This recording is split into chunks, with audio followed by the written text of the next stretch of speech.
bonjour à tout le monde. Euh, Merci d'être là pour cette petite session de formation autour du simulateur ALS. Alors effectivement, c'est une présentation, mais comme on a déjà fait des présentations générales du simulateur sur les premières réunions, auxquelles vous étiez peut-être présent d'ailleurs, j'ai décidé aujourd'hui de prendre un exemple un petit peu plus précis, un petit peu plus concret, puis de s'arrêter un peu dessus pour que vous ayez la possibilité de poser des questions si vous voulez. Donc, on ne verra pas l'intégralité des simulateurs aujourd'hui, on va s'arrêter sur le simulateur succession et on va faire ensemble une petite liquidation. J'en profite pour vous rappeler que si vous voulez vous rafraîchir les idées sur la présentation générale, nous avons fait une vidéo de présentation qui dure une vingtaine de minutes et qui donc regroupe toutes les fonctionnalités du simulateur, qui vous explique un peu comment vous pouvez accéder à la documentation et comment fonctionnent tous les simulateurs, les 3 simulateurs succession, et puis les simulateurs de liquidation de communauté, le simulateur de liquidation d'indivision également. Donc, vous avez tout ça sur une vidéo qui est accessible normalement depuis votre espace Inéo Notaire, sinon que vous retrouvez, puisqu'on l'a partagé plusieurs fois sur les réseaux. Donc, vous n'aurez pas de mal à la trouver. Vous l'avez également sur le site d'ALS.net. Voilà. Donc ça, c'est pour la présentation générale. On en refera peut-être des sessions de présentation générale, mais je vous disais, là, j'avais envie plutôt d'axer sur un point précis en prenant le temps, pour une fois. C'est une denrée rare. Donc, on va faire, si vous voulez bien, prendre des petits exemples liquidatifs sur la première fonctionnalité du simulateur sur les successions qui consiste à rechercher l'existence d'une atteinte à la réserve. Et je vais en profiter pour vous rappeler certains points au niveau théorique. Donc évidemment, puisqu'on a le temps aujourd'hui, vous n'hésitez pas à utiliser le chat si vous voulez poser des questions. Et vous pouvez même prendre la parole en ouvrant votre micro. Et si vous avez des questions à poser, ou si vous voulez que j'apporte des précisions, vous n'hésitez jamais à me le demander. Donc là, vous avez à l'écran la page d'accueil du simulateur succession, qui permet en fait de retrouver en une seule page les différentes étapes de la liquidation. Alors, vous le savez, quand vous avez une liquidation à faire, il y a plusieurs étapes. On va recenser évidemment les personnes qui sont intéressées. Ensuite, on va établir les biens existants de la succession. Vous savez que les biens existants de la succession, ce sont à la fois les biens personnels du prémourant, mais ça implique cette phase de détermination des biens existants, de recenser aussi un éventuel boni de communauté ou un mali de communauté, s'il s'agissait d'une personne mariée sous un régime commun. Donc, quand on parle des biens existants, il y a aussi évidemment la liquidation préalable de la communauté. Ensuite, la troisième étape, c'est la détermination du passif successoral. Dans la masse 922, il ne faut jamais oublier que vous avez affaire actif moins passif, avec cette particularité que lorsque vous avez plus de passifs que d'actifs, pour la réunion fictive, eh bien, vous devez vous arrêter à 0. Vous ne devez jamais inscrire un résultat négatif lorsque vous composez vos biens existants de la succession. Pourquoi? Parce que la réserve, elle se calcule sur du net. Et donc, vous ne devez pas aller en deçà de 0 lorsque vous faites votre balance entre l'actif et le passif sur votre masse de l'article 922 du Code civil.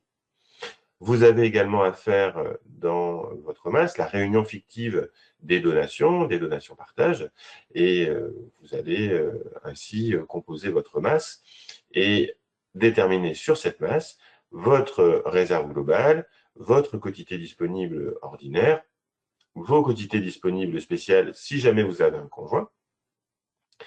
Et lorsque vous aurez fait tout ça, vous allez pouvoir procéder à l'imputation de toutes vos libéralités, les donations, éventuellement les legs, les donations entre époux.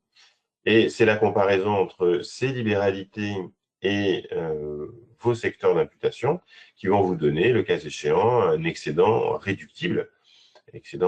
Donc qui va se traduire soit par une réduction en nature, si c'est le choix des gratifiés, soit plus souvent par une réduction en valeur et donc une indemnité de réduction qu'il faudra calculer et revaloriser au moment du partage. Donc ça, voilà, ce sont les grandes règles. Et vous savez que ça s'impose pour toutes les successions dans lesquelles il y a des libéralités, parce que vous en avez besoin pour remplir votre obligation d'information. Vous savez qu'elle a été renforcée par l'article 921 du Code civil.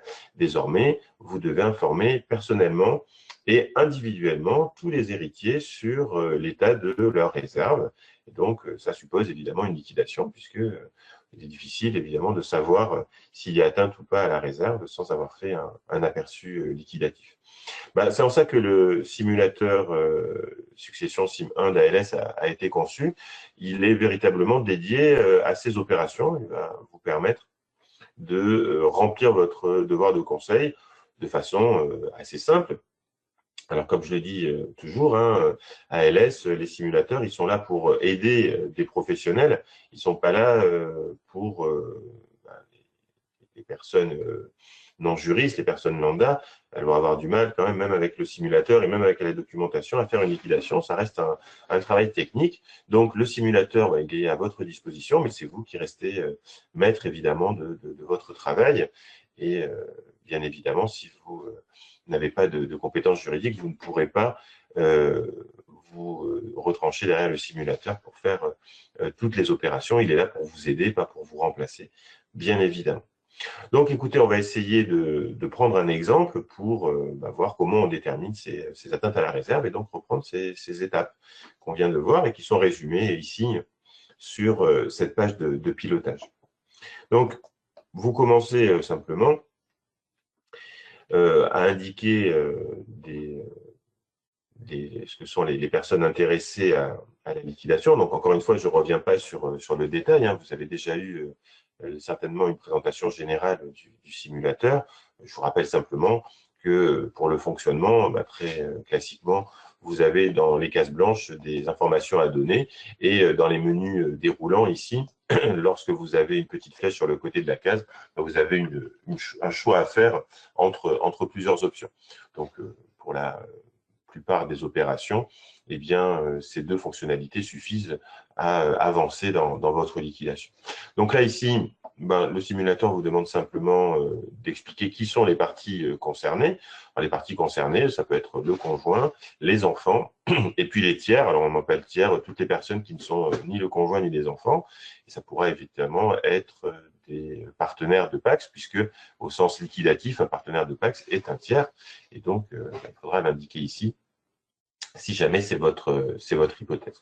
Le simulateur vous demande immédiatement si le conjoint a bénéficié d'une libéralité entre vif ou à cause de mort. Et donc ça, il faut l'indiquer tout de suite parce que ça va impliquer pour le simulateur un calcul ou non de quotité disponible spéciale. Vous avez besoin de la quotité disponible spéciale dès lors que vous avez une seule libéralité. Et d'ailleurs, c'est l'occasion pour moi de faire un rappel sur une règle de fond qui est parfois méconnue. Le conjoint survivant a le choix des quotités disponibles spéciales prévues par l'article 1094-1 du Code civil, c'est-à-dire la quotité disponible en usufruit, la quotité disponible ordinaire ou la quotité disponible spéciale mixte. Il a le choix d'imputer ses libéralités sur l'une de ces trois quotités disponibles, y compris lorsqu'il n'a pas reçu une belle donation entre époux avec choix de culé. Donc, même si le conjoint reçoit une petite donation entre vifs, a priori, il a le choix entre les trois quotités disponibles spéciales. S'il reçoit une réversion d'usufruit et une petite donation en pleine propriété, il pourrait dire ces deux donations, je veux qu'elles s'imputent sur la quotité disponible d'un quart 3 quarts. Donc ça, c'est déjà une première chose sur laquelle il faut faire attention. La quotité disponible spéciale, c'est une notion liquidative avant d'être l'objet des donations entre époux. On fait les donations entre époux à cause de mort, les donations au dernier vivant avec des choix de QD, et dans ces cas-là, on transforme les quotités disponibles spéciales en objet de libéralité. C'est très bien, on peut le faire, mais il ne faut pas se méprendre sur la fonction première des quotités disponibles spéciales, qui est de permettre d'imputer toutes les libéralités faites au conjoint, y compris les petites libéralités en PP, les réversions d'usufruit, etc. Donc ça, c'est important. Le seul cas où le conjoint n'a pas le choix entre les trois QD, c'est lorsque le disposant le dit, il dit « je tiens absolument à ce que telle ou telle donation s'impute sur telle ou telle QD ». Dans ce cas-là, effectivement, le conjoint n'a plus le choix, mais c'est quand même très très rare en pratique, parce que quand on fait des libéralités, on souhaite évidemment qu'elles s'exécutent le plus possible. Donc voilà pour ce rappel théorique qui se traduit ici sur le simulateur. dès que le conjoint a reçu une libéralité, quelle que soit cette libéralité, vous cochez oui dans la case et ça va déclencher le calcul des quotités disponibles spéciales. D'accord? Ça va jusque-là, vous me dites hein, sur le chat si vous comprenez bien tout ce que je raconte. Et si ce n'est pas le cas, vous n'hésitez pas à me faire répéter ou reprendre. Deuxième étape, vous allez devoir déterminer, on le disait tout à l'heure, les biens existants de la succession. Et donc, ici, vous avez évidemment deux possibilités. Soit votre conjoint était célibataire, et donc, grosso modo, vous allez vous limiter à ses biens personnels. Soit il était marié, sous un régime de communauté notamment, et vous avez une liquidation préalable d'une indivision post-communautaire à réaliser. Alors, le simulateur vous permet de faire cette liquidation préalable, ici, en descendant sur votre deuxième case, enfin sur votre deuxième feuille, pardon, et en descendant sur le tableau, vous avez la possibilité de faire une liquidation de communauté. Alors, vous allez retrouver ce que vous faites généralement à la main, c'est-à-dire que vous allez commencer par faire vos comptes de récompense. Et donc, pour les comptes de récompense, vous avez des catégories ici qui s'affichent. Hein. Pour chacun des époux, vous avez les récompenses qu'il peut réclamer à la communauté et les récompenses qui, au contraire, sont dues par cet époux à la communauté. Donc, vous l'avez pour Monsieur Durand, pour Madame Durand. Vous l'avez pour les deux, donc le défunt et son conjoint. Donc ensuite, qu'est-ce que vous faites? Vous faites comme on a dit, c'est-à-dire que vous déterminez la catégorie de récompense ici, c'est juste pour vous aider. Vous pouvez décrire plus facilement, plus précisément ce qu'est le fait générateur de récompense et vous indiquer le montant de la récompense. Donc, par exemple, ici, si vous avez un apport qui a permis d'acquérir la résidence principale, vous le précisez ici et vous indiquez le montant. Vous faites ça pour les deux époux. Là, je n'ai pas fait une liquidation très compliquée. J'ai juste mis un exemple pour que vous voyez. Et vous avez ensuite pour chaque époux une balance qui vous dit si la succession, c'est vrai aussi pour l'autre conjoint, est créancier ou débiteur de la communauté. Une fois que vous avez fait votre compte de récompense, vous allez voir que les résultats vont s'afficher directement dans votre liquidation proprement dite, puisque vous allez ensuite pouvoir faire l'actif et le passif de votre communauté, toujours selon le même principe. Vous déterminez vos actifs, vous déterminez vos passifs, vous décrivez plus précisément ce qu'ils sont et surtout, parce que c'est le plus important, vous indiquez leur valeur. Donc vous faites ça, vous allez retrouver ensuite vos récompenses sur vos tableaux, ce qui vont vous permettre d'établir votre balance, c'est-à-dire l'actif moins le passif, et déterminer ainsi votre boni de communauté. Donc, une fois que vous avez tout, vous pouvez descendre et revenir à votre tableau des biens existants de la succession. Et donc, sur vos biens existants de la succession, vous retrouvez votre liquidation d'indivision post-communautaire qui se met automatiquement, c'est-à-dire les droits dans le boni et la récompense qui a été liquidée avec le simulateur. Donc ça, c'est la première partie de vos biens existants. Et puis évidemment, si votre défunt avait des biens personnels, des biens propres, en plus de ce qu'il avait dans la communauté, vous l'indiquez selon le même principe. Vous indiquez l'assiette du bien et vous pouvez décrire ici un petit peu plus précisément ce dont on parle. Alors, il y a autre chose, une case que vous avez sans doute remarquée, qui est ici la nature du bien. On vous demande en fait si les biens que vous décrivez sont en pleine propriété, s'ils sont en nue propriété ou en usufruit. Et ça, c'est une fonctionnalité un petit peu particulière. Alors, sur la première partie de votre liquidation, ça n'a pas trop d'incidence lorsque vous déterminez les biens existants. Mais si cette fonctionnalité est prévue, c'est pour vous permettre ensuite de pouvoir imputer en assiette lorsque vous avez besoin de savoir si telle ou telle libéralité s'impute sur seulement l'usufruit ou seulement sur la nue propriété de tel ou tel secteur d'imputation. Parce que ça aussi, vous savez sans doute, puisqu'on en a beaucoup parlé avec la jurisprudence de l'année dernière qui est venue rappeler, enfin conforter, marteler même la règle d'imputation en assiette. Vous savez que lorsque vous avez des libéralités en usufruit, par exemple, vous n'avez pas le droit de valoriser ces libéralités, donc de les convertir comme vous le feriez pour déterminer vos droits de mutation, et ensuite les imputer sur la quotité disponible. Vous devez imputer en assiette, c'est-à-dire que vous devez récupérer l'assiette totale du bien, donc l'assiette de votre libéralité, et le comparer avec l'assiette de votre secteur d'imputation.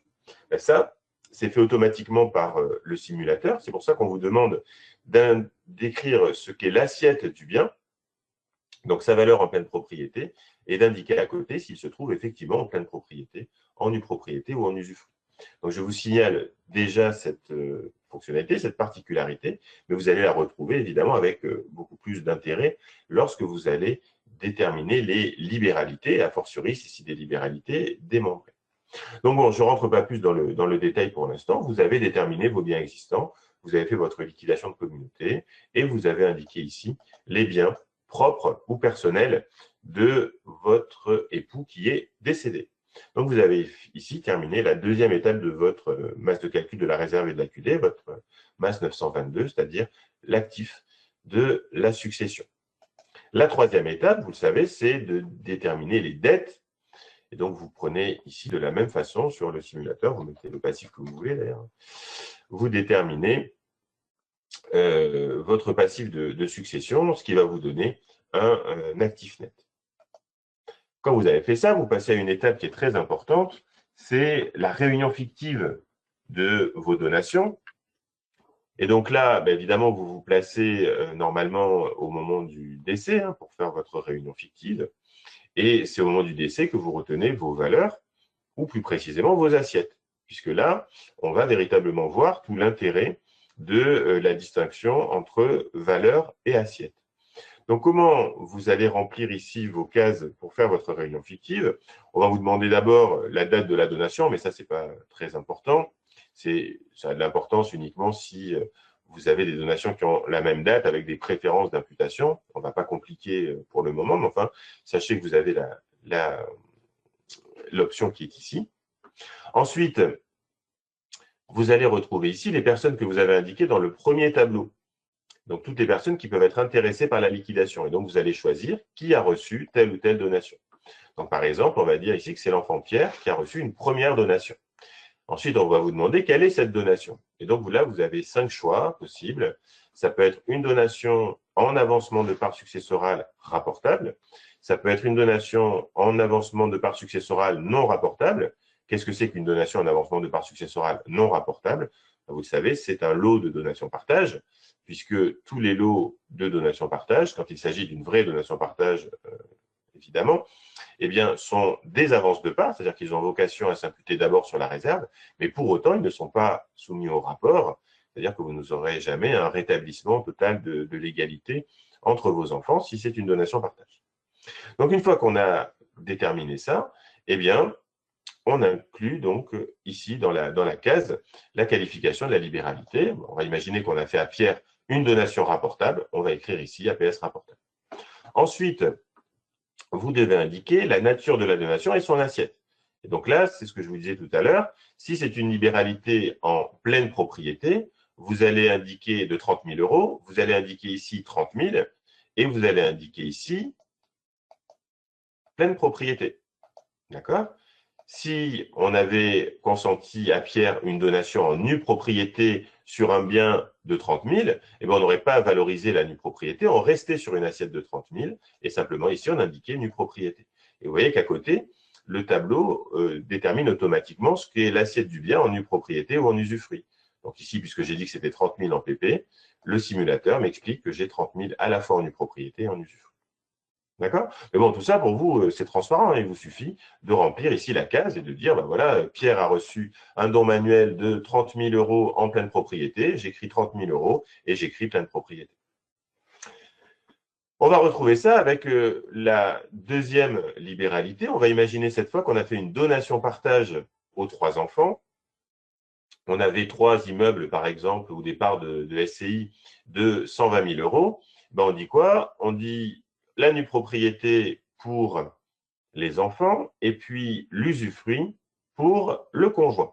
Donc, on peut imaginer une réversion d'usufruit puisqu'on se place au décès et donc c'est au décès qu'on détermine ce que sont les droits du conjoint sur l'usufruit des biens de la donation-partage. Donc, comment est-ce qu'on va traduire ça dans notre simulateur? On va remettre ici le nom du gratifié. Donc, encore une fois, l'enfant Pierre, il a reçu un lot.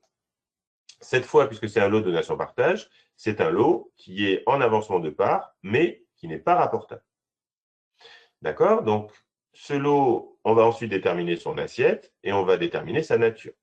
Donc, on a dit quoi? On a dit qu'on donnait des parts de SCI qui valent 120 000 en pleine propriété, mais qu'on n'en donne que la nue propriété à Pierre. Donc, au lieu d'aller chercher la valeur de la nue propriété, on garde l'assiette. Donc, l'assiette, c'est bien 120 000. Et ici, on détermine que la donation, enfin le lot de donation-partage n'est fait qu'en nue propriété. D'accord? Donc, on va l'écrire comme ça. Pierre, 120 000, nue propriété. Je fais la même chose pour Jérôme.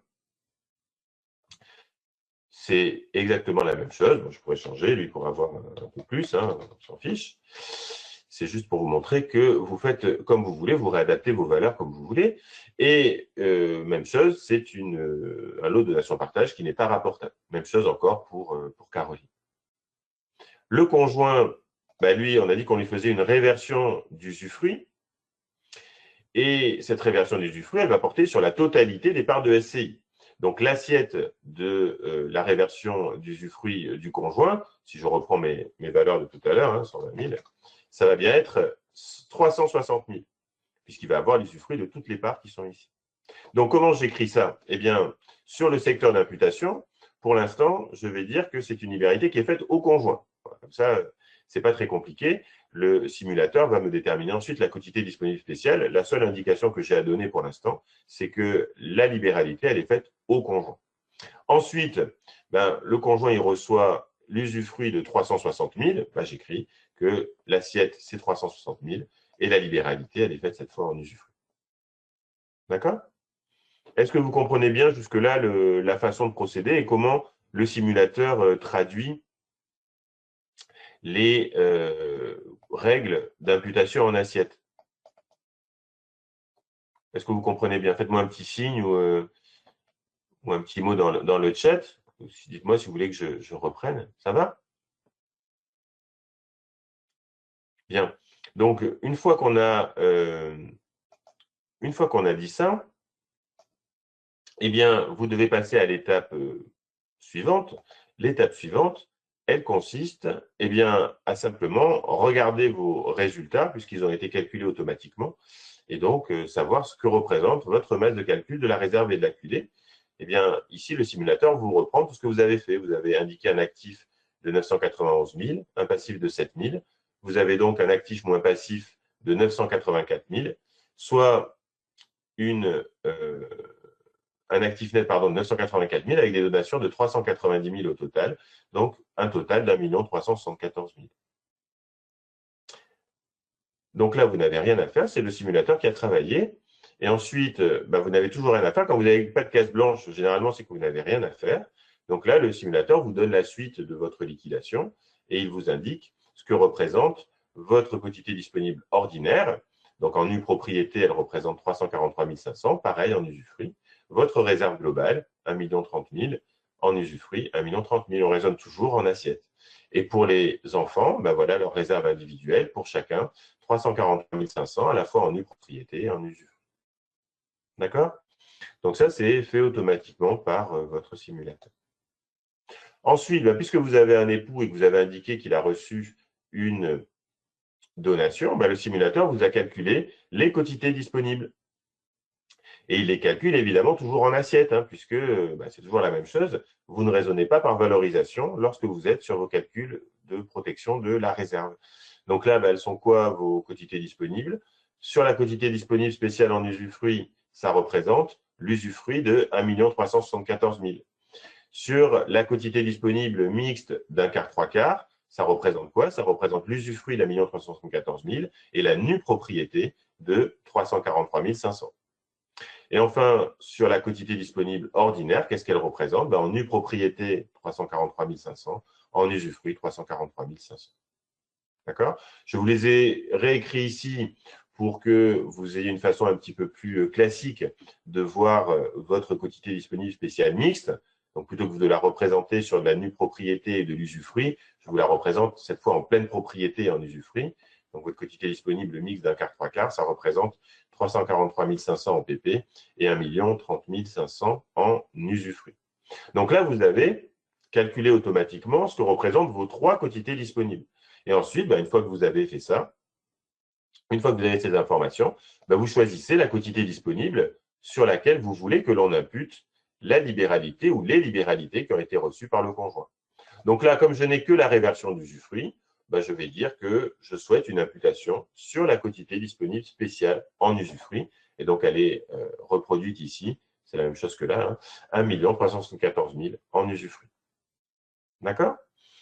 Donc là, j'en ai terminé. J'ai toutes mes données. Il me manque une seule chose, c'est de savoir s'il y a eu en plus des libéralités à cause de mort. J'ai un dernier tableau qui va me permettre d'indiquer ce que sont mes libéralités à cause de mort. Ici, je procède exactement comme tout à l'heure avec les donations. J'indique qui est mon légataire, le secteur d'imputation, la nature et l'assiette de la libéralité. Donc, si par exemple, Caroline a eu un gros legs de 500 000 euros, je vais l'écrire comme ça. Caroline, le secteur d'imputation, puisque c'est un leg, c'est bien une libéralité hors part successorale. Vous savez que les legs sont présumés hors part. Si jamais, par exception, vous aviez un leg rapportable, ça existe des legs rapportables, vous cochez simplement cette case. Vous dites que c'est un leg rapportable. C'est tout à fait possible, ce sont les legs d'attribution. Donc ici, on va rester classique, c'est un leg hors part successorale. Ensuite, vous indiquez nature et valeur, comme je vous ai montré tout à l'heure. L'assiette, c'est 500 000. La nature, c'est la pleine propriété, donc de 500 000. Voilà, donc vous avez vos valeurs, vous les indiquez ici. À chaque fois, le simulateur, vous voyez, il change et il vous dit ce que représente la libéralité en nue propriété, en usufruit.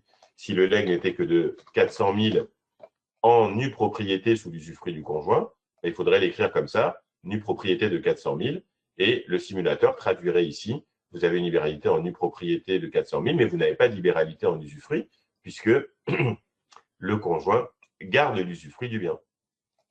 Donc là, on a dit qu'on restait sur une libéralité en pleine propriété à 500 000. Voilà. Tac. Alors, pardon. Elle est un peu... Oui. On a une question dans le chat, donc je ne sais pas si vous voulez la traiter de suite ou si vous préférez attendre. Je vais voir la question, je ne la vois pas pour l'instant. Alors, je vous la lis. Le chat est ici. Pourquoi je n'ai pas accès? Attendez, je regarde si j'ai accès sur l'autre chat. Personnel, non. Je n'ai pas accès, moi, au chat, c'est pour ça que mince. D'accord, elle vient de tomber, la question. Je la lis. Donc, c'est pour un leg au profit du conjoint du solde de la QD. Point d'interrogation. D'accord. Alors, je vous en parlerai un petit peu après, puisque on va aborder les donations en tripot avec chouette QD. Ça sera l'occasion d'évoquer aussi ce problème. Je pense savoir ce qui vous occupe. C'est l'objet du leg. Et donc, effectivement, il y a plusieurs difficultés. Il y a d'abord la différence entre la quotité disponible au sens théorique et ce qui peut effectivement être légué. Ça, c'est la différence entre la masse de calcul et la masse d'exercice des legs de quotité disponible. C'est quelque chose que l'on retrouve aussi sur les donations en tripot avec choix de quotité disponible. Donc, ne vous inquiétez pas, je vous en dirai un mot tout à l'heure. Je finis juste l'exemple pour vous montrer la fin de la fonctionnalité. Donc, une fois que vous avez déterminé toutes vos libéralités, vous continuez. Et là, vous passez sur un tableau spécifique du simulateur, puisqu'il s'agit d'imputer vos libéralités. Et donc là, vous avez schématisé, si vous voulez, à la fois vos libéralités sur la droite, avec à la fois la nue propriété et l'usufruit pour respecter votre système d'imputation en assiette. Et puis, sur la gauche du simulateur, vous avez représenté tous vos secteurs d'imputation, la nue propriété, l'usufruit, de la quotité disponible ordinaire, de la réserve globale et des réserves individuelles. D'accord? Donc, on va vous dire, ici, vous avez une quotité disponible ordinaire qui est de 343 500 en nue propriété et de 343 500 en usufruit, ce qui fait 343 500 en PP au total. C'est des chiffres qu'on avait tout à l'heure. Et puis, la réserve globale, c'est pareil, elle est définie en assiette en nue propriété et en assiette en usufruit. Et vous voyez quelque chose en surimpression ici en violet. Eh bien, en réalité, c'est la quotité disponible spéciale que vous avez choisie. on a dit tout à l'heure que le conjoint prenait la quotité disponible en usufruit, ça veut dire que le conjoint va pouvoir imputer toutes ses libéralités ici, sur ce qui correspond ici en surimpression aux cases encadrées par du violet. Donc à la fois sur l'usufruit de la QDO et à la fois sur l'usufruit de la réserve globale. D'accord? Donc vous avez tous vos secteurs d'imputation et donc vous allez pouvoir faire vos imputations en asset. Donc ça veut dire quoi? Ça veut dire que vous allez imputer les libéralités en nue propriété sur la nue propriété des secteurs d'imputation, les libéralités en usufruit sur l'usufruit et les libéralités en pleine propriété, vous allez les imputer deux fois, la partie en nue propriété sur la nue propriété, la partie en usufruit sur l'usufruit. Donc par exemple, Pierre qui a reçu la donation rapportable en pleine propriété, c'est une libéralité en avance de part, j'impute la nue propriété sur la nue propriété de sa réserve, j'impute l'usufruit sur l'usufruit de sa réserve. D'accord? Donc, il suffit de cliquer sur la libéralité d'abord et ensuite sur le secteur d'imputation. Et vous n'êtes pas obligé de revenir à chaque fois, puisque le simulateur vous renvoie directement sur la libéralité suivante, ce qui vous permet d'éviter trop d'aller-retour. Ici, la donation non rapportable, c'est-à-dire le lot de donation partage, c'est pareil, c'est de l'avance de part. Donc, la nue propriété sur la nue propriété de la réserve de Pierre. Jérôme, il a reçu aussi la nue propriété de 120 000, j'impute sur sa réserve. Caroline a reçu la nue propriété de 120 000, j'impute sur sa réserve. Ensuite, vous devez imputer la réversion d'usufruit qui est faite au conjoint. Donc, la réversion d'usufruit qui est faite au conjoint, on l'a dit, vous pouvez l'imputer normalement où vous voulez ici sur votre usufruit spécial, de la quotité disponible spéciale, qui comporte à la fois l'usufruit de la QD ordinaire et l'usufruit de la réserve globale.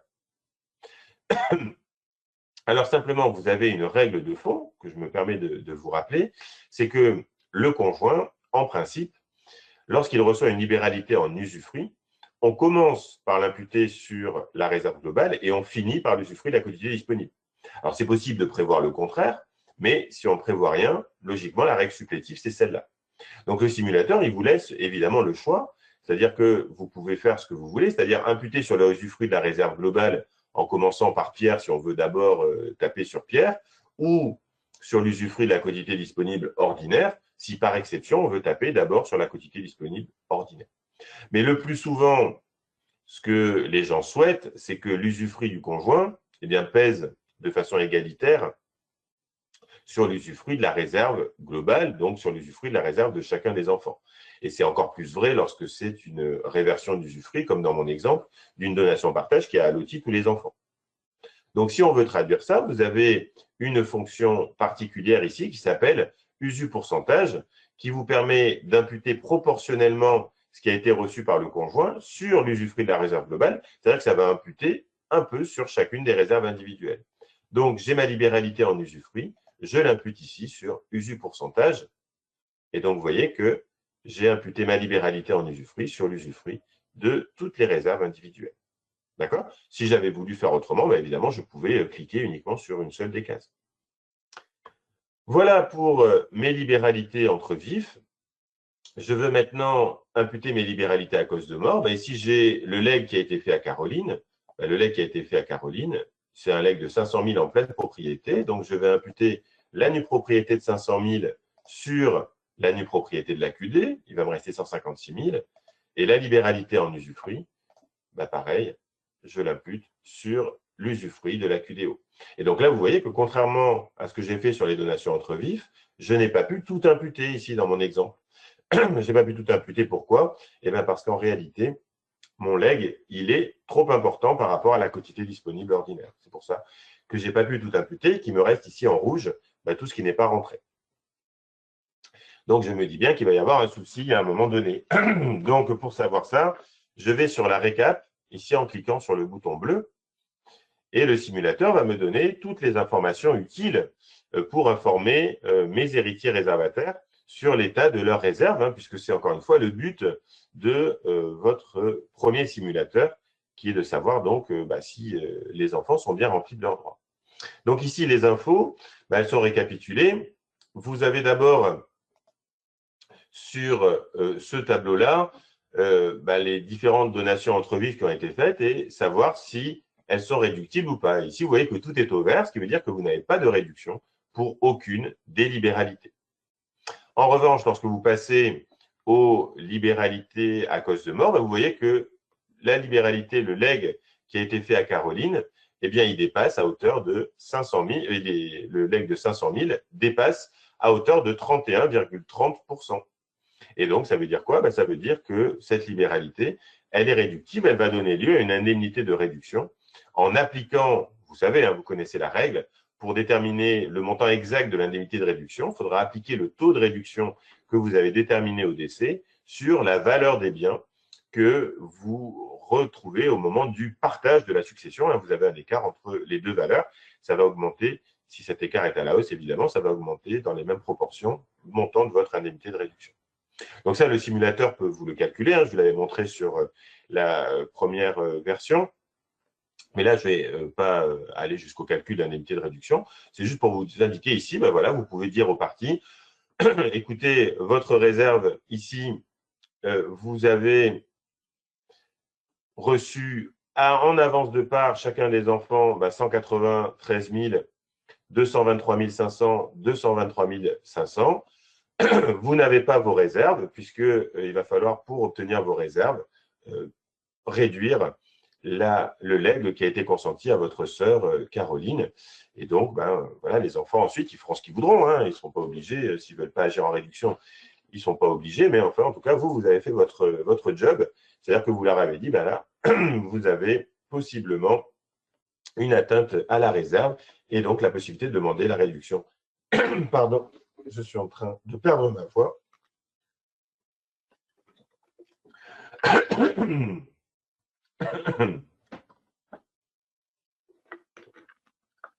Hop. Excusez-moi, ça va aller mieux comme ça. Donc, je vous disais que vous avez à ce stade donc la possibilité de vérifier si vos enfants ont eu leur réserve. Et donc, si ce n'est pas le cas, ils pourront agir en réduction contre Caroline. Vous avez vu, je l'ai masqué ici, mais vous avez un outil en plus lorsque vous avez une donation-partage, puisque lorsque vous avez une donation-partage, eh bien, vous pouvez déterminer le complément de réserve, le cas échéant. Vous savez qu'il y a une méthode de liquidation particulière en matière de donation-partage qui consiste à chercher si les biens existants peuvent fournir un complément de réserve avant même d'aller chercher la réduction. Donc là, l'outil ALS vous dit si ce complément de réserve il est possible. Eh bien, ici, il n'est pas possible. Vous voyez, c'est indiqué ici, vous n'avez pas suffisamment de biens existants pour compléter toutes les réserves. Alors, c'est pratique, mais on l'aurait deviné, puisque évidemment, si vous avez besoin d'une indemnité de réduction, c'est que les biens existants ne suffisent pas. Voilà, mais ça, c'est spécifique aux donations-partage. Et donc, j'ai créé ce petit outil complémentaire aussi pour vous aider si jamais vous avez cette hypothèse. Et donc, si vous avez à vérifier le point de savoir si donc les biens existants sont suffisants ou non pour compléter les réserves. Ici, ce n'est pas le cas. Voilà, donc ça, c'est un premier exemple qui vous permet de voir quelles sont les libéralités réductibles et dans quelle proportion. Alors, on va changer, si vous voulez, un petit peu cet exemple pour vous montrer une autre fonctionnalité. Je vais retourner au tableau d'imputation et je vais reprendre ici mon tableau de bord.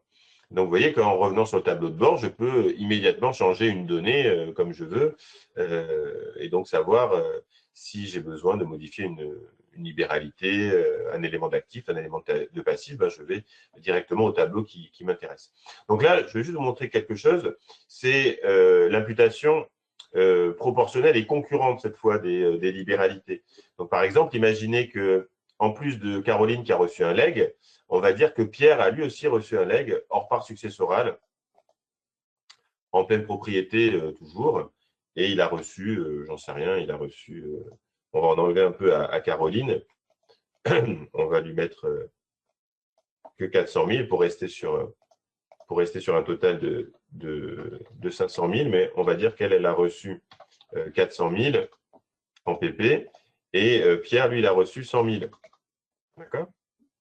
Toujours hors PP, hors part successorale. Donc ça, c'est pour vous remontrer les imputations proportionnelles.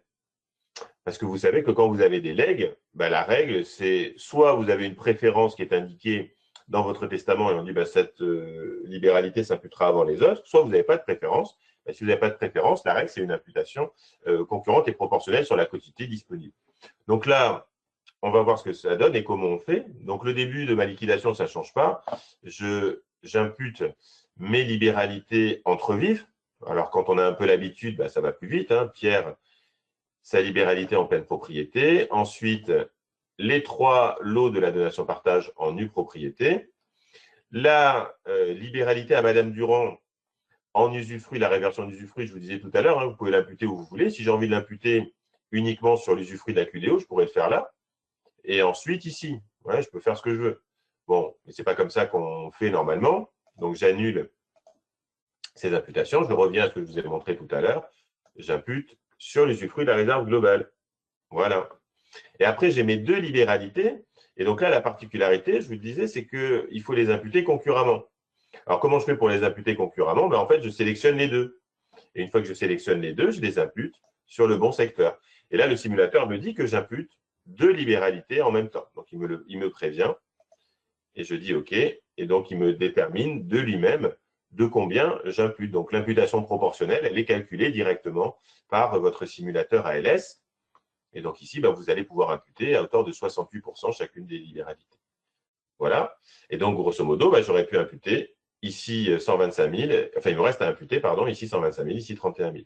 Sur l'usufruit, c'est la même chose. Je sélectionne les 2. Hein, vous voyez, je sélectionne mes 2 libéralités et je les impute les 2 sur l'usufruit de la quotité disponible ordinaire. Donc, même travail. Et donc, voilà, votre imputation proportionnelle, elle est faite automatiquement par ALS. Vous allez dans votre récap,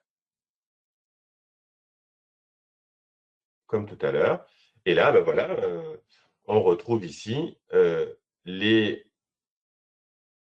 libéralités entre vifs qui n'ont pas été réduites, hein, comme tout à l'heure. Et ici, c'est la même chose. Hein. Le taux de réduction, il est évidemment le même, puisque au global, on a 500 000. Donc, ça n'a pas changé. Mais vous voyez qu'on a réduit cette fois 2 libéralités, non pas une seule. D'accord? Donc, vous avez vu la réduction d'une seule libéralité, la réduction de 2 libéralités après imputation proportionnelle. Autre chose, et je vais arriver à la question qui m'a été posée, c'est le problème, donc lorsque vous avez des legs de quotité disponibles ou des donations entre époux avec choix de quotité disponible. C'est un petit peu la même problématique. Alors, je vais revenir ici, je vais enlever les legs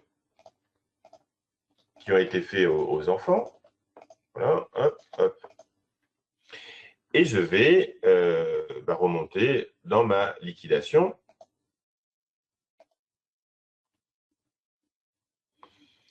On va garder, si vous voulez bien, la donation partage, parce que c'est intéressant de la voir. Et puis ensuite, on va travailler sur ce legs de quotité disponible ou sur une donation entre époux avec choix de quotité disponible. La difficulté que vous avez lorsque vous avez des quotités disponibles léguées ou qui font l'objet d'une donation entre époux, c'est que vous avez un écart entre la quotité disponible théorique et ce que vous pouvez véritablement léguer. Parce que ce qu'il faut comprendre, c'est que quand vous faites un leg de QD, vous renvoyez à une notion, la quotité disponible, qui, quelque part, est virtuelle, puisqu'elle est enrichie des donations entre vifs qui ont déjà été faites. Et le problème, c'est que ces donations entre vifs, elles comptent dans la QD, mais vous ne pourrez jamais léguer les donations entre vifs ou l'équivalent des donations entre vifs qui ont déjà été réalisées. Parce que le légataire de QD, il ne peut pas imposer au donataire de lui restituer quoi que ce soit. Ça serait l'équivalent d'un rapport, mais ça n'existe pas en fait. Donc si je prends un exemple caricatural, si j'ai fait des donations rapportables à mes enfants pour 10 millions d'euros et qu'il reste dans ma succession 10 000 euros, vous voyez bien que je peux avoir une quotité disponible qui va correspondre à plusieurs millions d'euros, mais en réalité, ce que je peux léguer au bout du compte, c'est les 10 000 euros qu'il y a dans ma succession. Parce que, encore une fois, lorsque l'on calcule la quotité disponible ordinaire, eh bien, on a dans le calcul des donations sur lesquelles on ne pourra jamais revenir et donc sur lesquelles on ne pourra pas restituer l'objet à un éventuel légataire ou à un éventuel conjoint qui bénéficie de la donation entre époux. Donc, ça veut dire quoi? Ça veut dire que dans votre calcul, quand vous avez un legs de QD ou quand vous avez une donation entre époux avec choix de QD, eh bien, si vous êtes liquidateur, vous devez faire ce qu'on appelle la différence entre la masse de calcul et la masse d'exercice de votre legs de QD ou de votre donation entre époux avec choix de QD. Et donc, pour ça, eh bien, vous allez devoir comparer d'une part la QD théorique. Donc, la QD théorique, c'est celle qu'on a calculée jusqu'à présent, c'est-à-dire masse de calcul de la réserve avec la QD, 922, et là-dessus, vous déterminez, en fonction du nombre d'enfants, un quart, un tiers ou la moitié. Mais ça, c'est votre QD théorique. Ensuite, vous déterminez la masse d'exercice de votre legs de QD ou de votre donation entre époux avec choix de QD. Et cette masse d'exercice, ben là, elle est plus réduite, puisque votre masse d'exercice, c'est les biens existants, et encore les biens existants, qui ne sont pas légués par ailleurs. D'accord? Parce que si vous avez des legs à titre particulier, ils vont venir avant votre leg de QD. Donc, grosso modo, c'est à vous de déterminer votre masse d'exercice qui est potentiellement beaucoup plus faible que votre QD théorique. Et votre leg de QD, il va être finalement réduit, non pas pour atteinte à la réserve, mais parce que vous n'avez pas suffisamment d'actifs dans votre succession pour servir votre leg prétendument de QD ou votre donation entre époux prétendument de QD. D'accord? Donc ça, c'est vraiment important, c'est la différence entre la masse de calcul et la masse d'exercice. Donc, par exemple, si vous avez une donation entre époux qui est faite au conjoint avec choix de QD, et pour répondre à la question de tout à l'heure, on peut imaginer que le conjoint choisisse la quotité disponible ordinaire. Ça revient à la même chose qu'un leg de QD. Eh bien, vous allez par exemple indiquer ici que la quotité disponible ordinaire, c'est, selon les calculs qu'on vient de faire, 343 500 en pleine propriété, soit 345 000 en nue propriété et 343 500 en usufruit. Mais le problème, c'est qu'il faut bien être sûr que vous avez ça en rayon dans votre succession, c'est-à-dire que vous avez suffisamment de biens existants pour servir cette QD. Et le simulateur va vous aider à faire ça. Alors, il va vous aider à faire ça. Pourquoi? Parce que ici, lorsque vous êtes sur la détermination des libéralités à cause de mort, vous avez la possibilité de descendre un peu sur votre page. Et ici, la différence entre masse de calcul et masse d'exercice, que je vous ai dit, vous devez normalement faire à la main lorsque vous avez un leg de QD ou une donation entre époux avec choix de QD, bien ici, le simulateur vous aide à la faire. Par exemple, si vous êtes sur un leg de QDO, eh bien, le simulateur, il va vous dire ce que sont la QD théorique et ce qu'est l'actif net. Et donc, il va vous dire dans quelle mesure votre leg va effectivement pouvoir s'exécuter.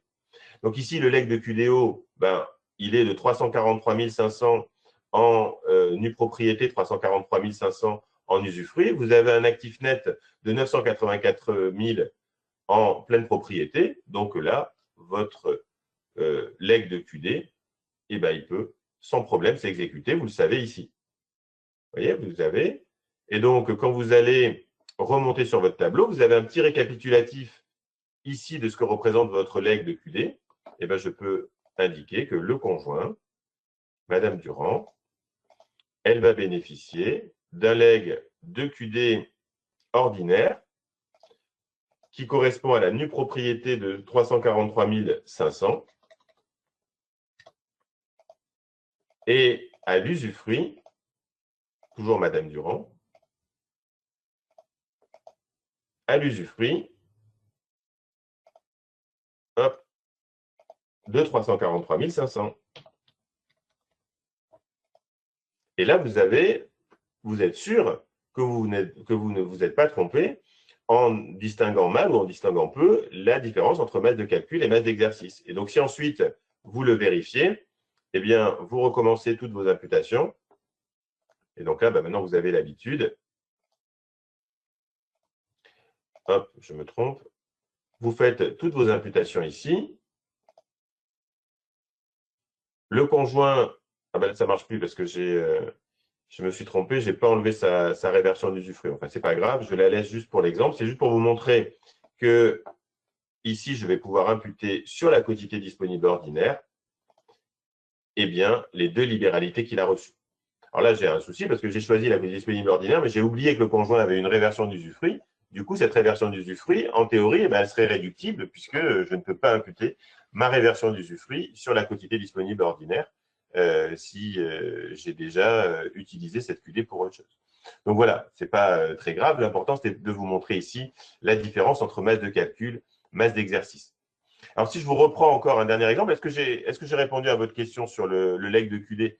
N'hésitez pas à l'indiquer à Nadine, et si vous avez une question complémentaire, n'hésitez pas à me le dire. Ouais. Mais en tout cas, voilà, On a une autre votre question. leg de QD, c'est d'abord la différence entre masse de calcul et masse d'exercice. Et ensuite, si en plus vous avez des libéralités qui s'imputent avant sur votre leg de QD, votre leg de QD, ça ne sera plus que le solde de ce qui s'est déjà imputé sur la QD. Est-ce que j'ai répondu à votre question? Alors, je me permets, David, on a une remarque dans le chat, Oui. je l'ai dit. Il me semblait, alors je cite, il me semblait avoir lu qu'un legs de QD doit être considéré comme un legs universel. Le traitement est-il différent lorsque le bénéficiaire est le conjoint? Alors, le leg de quotité disponible est présumé être un leg universel, c'est vrai, mais ça ne veut pas dire que le leg de QD porte sur tous les biens, si c'est ça votre question. Un leg universel, de manière générale, un leg universel, ce n'est pas le leg de tous les biens, c'est le leg qui donne une vocation à la totalité des biens de la succession.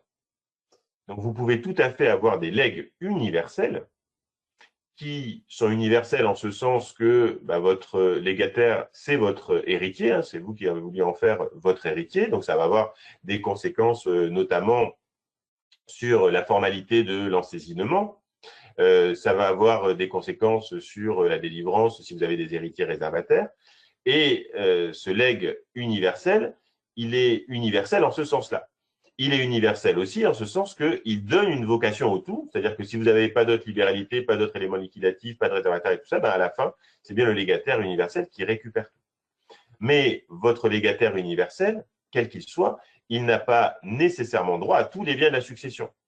Et c'est le cas le plus évident, c'est si votre légataire universel, il est accompagné d'une dizaine de légataires à titre particulier qui reçoivent, eux, individuellement tous les biens de la succession, vous avez bien un légataire universel, mais son émolument, c'est 0, puisque c'est lui qui va délivrer tous les legs à titre particulier.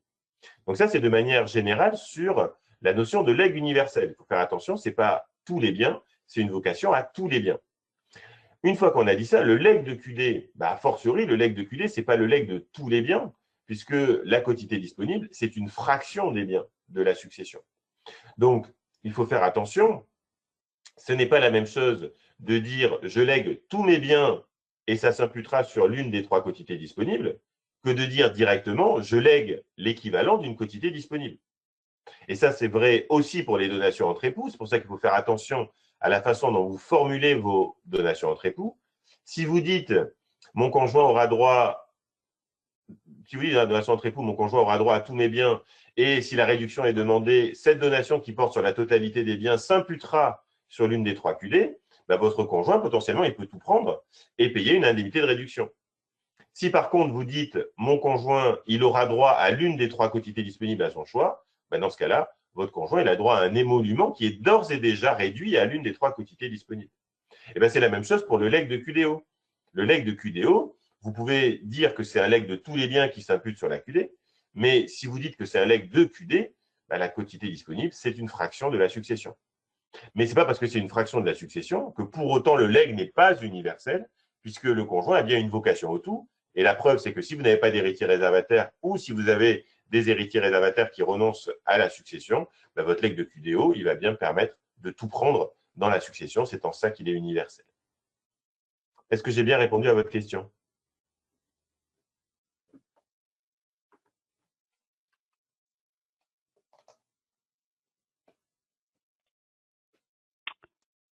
Nadine, si vous pouvez me… Oui, tout à fait. Oui, c'est bon. Oui, parfait. Les deux personnes vous disent merci, effectivement, pour la réponse. Très bien. Donc voilà, ça c'est les différentes possibilités que vous avez avec le simulateur. Donc détecter une atteinte à la réserve sur plusieurs configurations, donation réductible, legs réductible, plusieurs legs à imputer concurremment, imputation en assiette. Voilà, j'ai essayé de faire un petit peu le tour. Est-ce que vous avez des questions complémentaires auxquelles vous voulez que je réponde, hein. N'hésitez pas si vous voulez, je peux vous garder encore un petit peu. Moi, ça me pose pas de problème. Si vous avez d'autres questions, eh bien, n'hésitez pas à les poser. Donc voilà, on a ciblé hein, aujourd'hui sur une problématique, mais je trouvais intéressant de s'arrêter, de prendre un peu le temps et de vous montrer donc tout ce qu'on peut faire sur le simulateur, avec encore une fois cette idée que bah, derrière, c'est votre obligation d'information qui est quand même facilitée, puisque la synthèse, bah, grosso modo, permet de dire au client bah, ce qu'il en est hein, tout de suite. Et après, il sera temps de véritablement calculer l'indemnité de réduction. Vous avez pour ça un outil dédié. Est-ce que vous avez d'autres questions? Alors, effectivement, il y a N'hésitez pas pas. mal de questions. Je les lis dans l'ordre. Alors, première question, comment fait-on pour enregistrer différentes simulations? Alors, pour enregistrer différentes simulations, c'est facile puisque en réalité, le simulateur que vous avez reçu, que vous avez téléchargé via Ineo, c'est simplement un modèle. D'accord? Donc, votre modèle, vous pouvez le dupliquer à l'infini. Donc, c'est un fichier Excel. Hein. Alors, c'est un fichier Excel amélioré, certes, mais ça reste un fichier Excel. Et donc, bah, vous l'appelez, ici, moi, je l'ai appelé succession Durand. Bah, vous l'appelez succession, vous prenez votre modèle, vous le dupliquez, et votre copie, vous l'appelez succession Durand. Et bah, si vous avez une succession Martin, bah, vous redupliquez votre modèle et vous l'appelez succession Martin. Et comme ça, vous avez autant de fichiers Excel que vous avez de liquidation. Et de la même façon, si vous avez besoin de faire deux projections liquidatives différentes, par exemple, bah, si vous voulez garder une trace d'une liquidation avec une donation entre époux où on opte pour la QDO et puis une donation entre époux où on opte par la QDS, bah, vous pouvez faire deux fichiers hein, Excel sur la même simulation. C'est tout bêtement un copier-coller que vous allez faire. Et donc, vous aurez vos deux fichiers du rang 1, du rang 2, et vous pourrez les comparer. Donc ça, c'est tout simple. Hein. C'est comme n'importe quel fichier Excel, vous dupliquez à l'infini. Merci. Deuxième question, pouvez-vous montrer comment à la fin on édite le document? Alors, pour éditer le document, en réalité, il n'y a pas de fonctionnalité particulière liée au simulateur ALS. Et donc, les seules fonctionnalités que vous avez, je vous le montre ici, ce sont les fonctionnalités d'impression d'Excel. Donc, les fichiers, les fonctionnalités de Microsoft, hein, en réalité. Et donc, ça, vous faites très simplement, si vous avez l'habitude, vous faites CTRL-P et vous avez les fonctionnalités de l'imprimante. D'accord? Donc, CTRL-P pour déterminer ce que vous pouvez imprimer. Alors, ce que j'ai fait quand même, parce que c'est limité, hein, j'ai fait ici une petite fonction imprimante sur laquelle je présélectionne ce qui me paraît le plus intéressant à imprimer. Donc, si vous utilisez le raccourci ici imprimante, c'est pas l'imprimante, c'est pas une fonction spécifique à LS. Hein. C'est simplement un raccourci vers l'imprimante d'Excel qui vous permet voilà, d'avoir quelque chose d'un peu plus joli, d'un petit peu plus propre. Mais en faisant CTRL-P, bah, c'est vous qui imprimez ce que vous voulez dans votre fichier, la page comme vous voulez, ce qui grosso modo est de la copie d'écran un peu améliorée. Donc voilà, il n'y a pas mieux, mais il n'y a pas mieux parce que c'est bah, la fonctionnalité d'Excel tout simplement. D'accord? Donc voilà, vous appuyez sur l'imprimante sur les pages du simulateur ou vous faites tout simplement CTRL-P pour revenir aux fonctionnalités d'impression de Microsoft. D'accord? Voilà. Alors, on a une personne qui demande s'il y aura une formation sur le volet séparation. Sur la séparation de biens, oui, je peux faire autant de formations que vous voulez. Donc, n'hésitez pas effectivement à me demander ce qui vous ferait plaisir. Donc, puisque formation évidemment toujours en lien avec le simulateur, mais comme le simulateur peut faire une séparation de biens, eh bien, je vous ferai un exemple sur une séparation de biens. Si vous êtes plusieurs à me le demander, ça sera évidemment avec plaisir. Voilà, c'est bien maintenant de cibler. Je vous dis pour les présentations générales, je préfère maintenant vous renvoyer à la vidéo qu'on a très bien faite, hein, qui est très complète et qui vous permet donc de voir toutes les fonctionnalités. Puis après, pour prendre des exemples, bah, c'est là que c'est intéressant de se voir. Donc, je note effectivement pour un prochain webinaire, un petit coup sur la séparation de biens, ce sera avec plaisir. Merci David. Donc Claudia, pour Pourra-t-on être prévenu par email des prochaines formations sur ALS Note, s'il vous plaît? Oui, absolument. Je note vos coordonnées ainsi que toutes les personnes qui le souhaitent. Et la deuxième question que vous posez, Claudia, c'est de savoir, pourrez-vous nous faire passer votre simulation comme pense-bête? Je ne suis pas sûre de comprendre la question, mais peut-être que je vous appellerai tout à l'heure, Claudia, pour que vous puissiez m'expliquer. Alors, ensuite, Jacqueline qui nous pose la question avec une réversion d'usufruit par donation et un leg du solde des QD. Oui. Ça, je comprends. Voilà. Alors,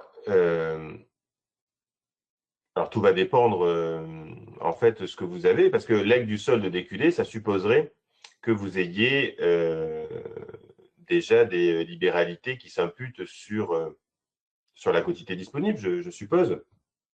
Mais on peut le faire, hein, si vous avez quelques minutes. Imaginez ici que l'on revienne sur le simulateur. On va reprendre notre partie sur les QD et on va mettre, donc si on a une réversion d'usufruit et un leg de QD, on va mettre ici. Ah bah regardez, ce qu'on va faire, vous me dites si ça vous paraît pertinent. On peut faire la réversion d'usufruit est liée et on va mettre. Le problème, c'est qu'elle est trop petite pour que ça ait vraiment une incidence. Ce que je pourrais rajouter, c'est un leg en usufruit. Donc, ce qu'on va faire, on va dire que le conjoint, il opte pour la quotité disponible mixte d'un quart, trois quarts. On va dire que le conjoint, il bénéficie d'une donation entre époux en usufruit. Voilà, on va dire que le conjoint bénéficie d'une libéralité entre époux en usufruit qui porte sur sur l'usufruit de la succession. Donc, ça va faire 984 000 en usufruit. Donc, on va dire le conjoint, Madame Durand, elle bénéficie de l'usufruit de 984 000. Tac.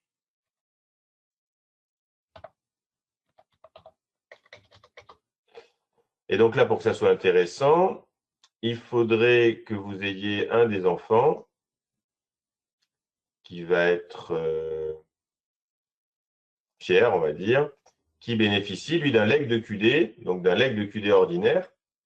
Et la QD ordinaire, dans mon exemple, elle est de 343 500. Voilà. Donc là, je pense qu'on a un exemple qui pourrait ressembler à ce que vous voulez faire. Donc, je continue. Je recommence toutes mes imputations. Hop. Donc, ça, c'est Pierre.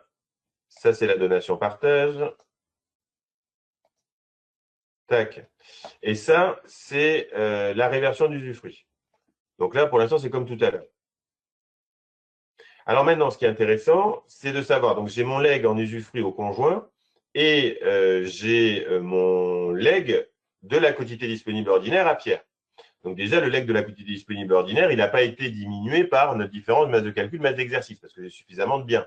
Donc la prévention que je vous disais tout à l'heure, là, on a vérifié que ça ne posait pas de problème. Mais j'ai un autre problème qui est de savoir, effectivement, qu'est-ce qui revient à Pierre? Est-ce qu'il a véritablement l'AQD ou est-ce qu'il n'a que le solde de l'AQD, déduction faite de ce que l'on a légué aux autres? Bon, dans mon exemple, on va dire, enfin dans votre exemple, on veut qu'il n'ait que l'AQD, que le solde de l'AQD. Donc, ça veut dire qu'on va commencer par imputer la libéralité qui a été faite au conjoint. Donc, on va imputer les 984 000 à la fois sur l'usufruit de la réserve globale et ensuite sur l'usufruit de l'AQD. Et donc là, mon légataire, ici Pierre, eh bien, vous allez voir que vous allez pouvoir imputer la nue propriété de son legs de QD, mais vous ne pourrez pas imputer l'usufruit de son legs de quotité disponible. Et donc, ben, grosso modo, ça veut dire quoi? Ça veut dire que votre legs de quotité disponible, il est ramené à la nue propriété de la quotité disponible, et le reste, eh ben, le reste ne pourra pas s'exécuter puisque vous n'avez pas pu l'imputer. Donc, soit vous considérez que c'est de la réduction, soit vous considérez plus simplement qu'on ne lui a pas légué l'usufruit de la quotité disponible ordinaire. Vous auriez la même chose avec un legs en pleine propriété. Hein. Vous auriez imputé d'abord votre legs en pleine propriété. Vous auriez vu que derrière, votre legs de QD, ben, vous n'aurez pas pu l'imputer totalement. Alors, en fait, si vous êtes dans vos opérations de liquidation, plutôt que d'avoir un legs théorique qui ne peut pas être, ne peut pas s'imputer au risque d'être réduit, vous pouvez aussi en déduire que par interprétation, on a légué moins que ce legs théorique, on a légué directement le solde. Voilà, je ne sais pas si si vous avez bien compris, mais en tout cas, le simulateur vous permet de déterminer ce qu'est le solde de la quantité disponible après imputation de tous les autres legs.